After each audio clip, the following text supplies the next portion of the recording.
Welcome to part 4 of walking on the Bristoria road warpath. And once again, every part of this road is just totally amazing beauty of what it's like to be in Pennsylvania, the land that I love. And you know what? It's amazing. Look right there. This is one of the first areas that they drilled for oil in this part of Greene County. But if you look at the terrain here, you can see that little plateau right there. Right here is the confluence of two streams. Now, I've learned from Fuzzy, a guy right now, Randolph, I think his name's William, or I don't want to say it wrong, but I call him Fuzzy, from Waynesburg College. He's that's his nickname, Fuzzy. He's really cool, and I see him all the time. But the Indians held the confluence of streams as a sacred place. Because I told them about everything, like I was telling you guys, how I actually found some signs of an ancient civilization, and this is where it starts here. And over that hill, straight, if you go over the top of those trees, over top, see that there's a trampoline up there. Just keep going straight over that hill. By the way, the bird flies, you'll hit my house. But they definitely lived up there, and it's the perfect place to. They had to be fortified, because like I described to you guys in that one, if you go back to my last videos about I talked to you guys about the journey of the Iroquois and the Algonquin speaking people, their journey eastward. They basically just followed the sun. I've run into people, they said, well, yeah, they knew about that, and they wonder why they said, wonder why they this way to the Ryerson warpath. They said, I wonder why they did that. I said, oh, it's elementary, my dear Watson. They followed the sun. They were headed for the land of the rising sun. And they're like, by Joe, you're right, Sherlock. Yeah, when I was a little boy, I was in Catholic school, and I was a quiet kid. I was one of the dreamers, you know. I've always out there in outer space, you know.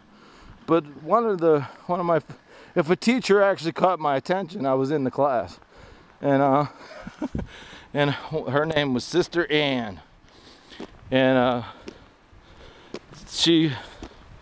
was kind of her favorite, because I think she talked to the other teachers and they were like, well, he doesn't talk in my class.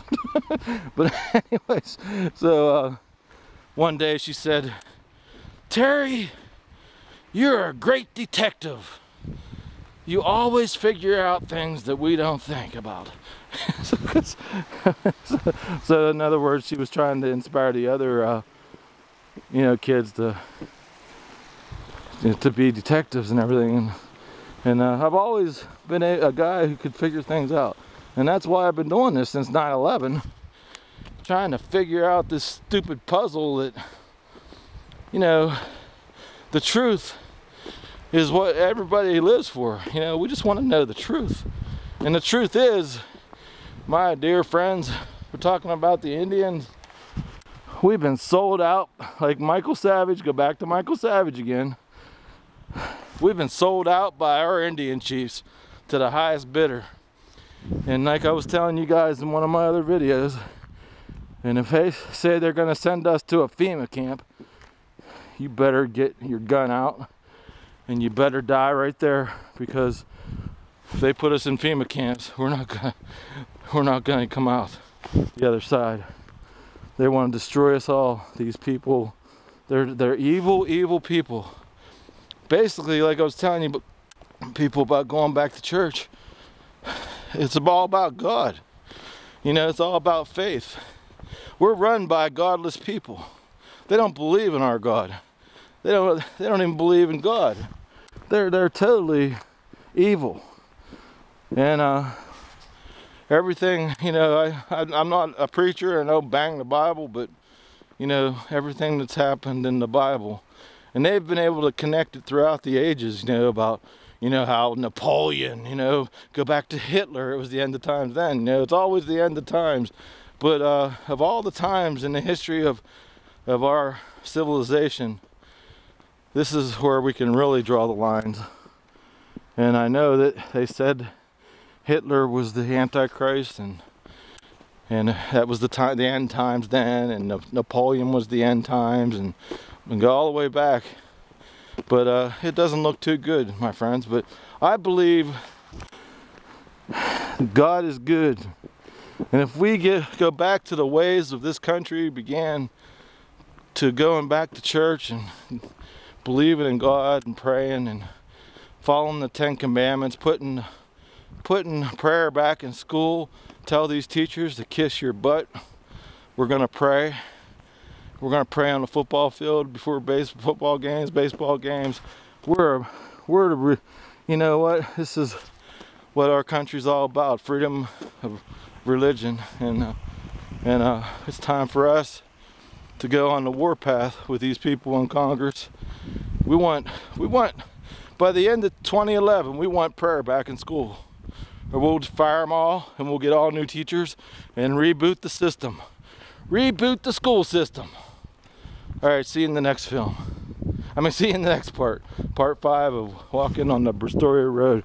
Well, let me get this, since this is awesome. I don't want to run it too long because then they won't load up for some reason. So I'll just start right down here. All right, I'll see you in a little bit. Bye.